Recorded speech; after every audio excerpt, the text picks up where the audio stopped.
ದಿನಾಂಕ 6/5/2024 ಮಹಾಲಕ್ಷ್ಮಿ ಲೆವೆಟ್ ವಾರ್ಡ್ನ ಒಂದು ಸ್ಥಳದಲ್ಲಿ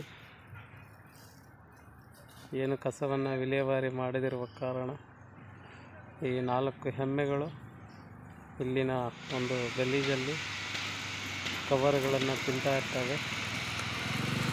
ಇದಕ್ಕೆ ಕಾರಣ ನಗರಸಭೆ ಅಂತ ಹೇಳ್ಬೋದು. ನೋಡಿ, ಅದು ಕವರ್ ಯಾವ ರೀತಿ ತಿಂತಾ ಇದೆ ಅಂತ.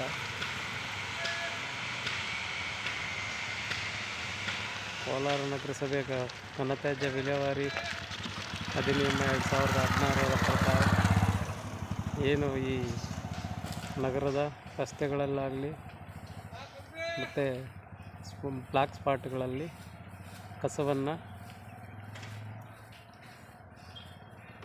ಕಸವನ್ನು ಈ ಪ್ರಾಣಿಗಳಿಗೆ ಕವರ್ಗಳು ಸಿಗದಿರುವ ರೀತಿ ಕಸದ ನಿರ್ವಹಣೆ ಮಾಡಬೇಕಾಗುತ್ತೆ. ಆದರೆ ನೋಡಿ, ಈ ಒಂದು ಎಮ್ಮೆ ನೋಡಿ ಆ ಕವರ್ನ ತಿಂತಾ ಇರತಕ್ಕಂಥ ದೃಶ್ಯಗಳನ್ನು ನೀವು ನೋಡ್ಬೋದು. ನಗರಸಭೆ ಎಷ್ಟು ನಿರ್ಲಕ್ಷ್ಯತೆ ವಹಿಸಿ ಕೆಲಸ ಮಾಡ್ತಾಯಿದೆ ಅಂತ ಈ ಒಂದು ದೃಶ್ಯದಲ್ಲಿ ನೋಡ್ಬೋದಾಗಿದೆ.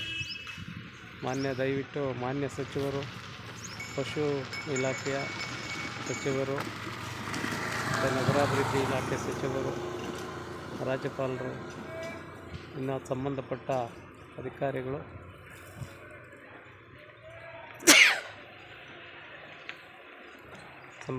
ಅಧಿಕಾರಿಗಳ ಮೇಲೆ ಕಾನೂನು ರೀತಿ ಕ್ರಮ ಜರುಗಿಸಬೇಕು ಅಂತ ತಮ್ಮಲ್ಲಿ ವಿನಂತಿಸ್ಕೊಳ್ತಾ ಇದ್ದೇನೆ. ನೋಡಿ, ಪೇಪರ್ಸ್ ತಿಂತಾ ಇದೆ ಮತ್ತೊಮ್ಮೆ, ಮತ್ತು ಆ ಗಲೀಜಿನ ಅದೇ ರೀತಿ ತಿಂತಾ ಇರ್ತಕ್ಕಂಥ ದೃಶ್ಯ ಇದೆ.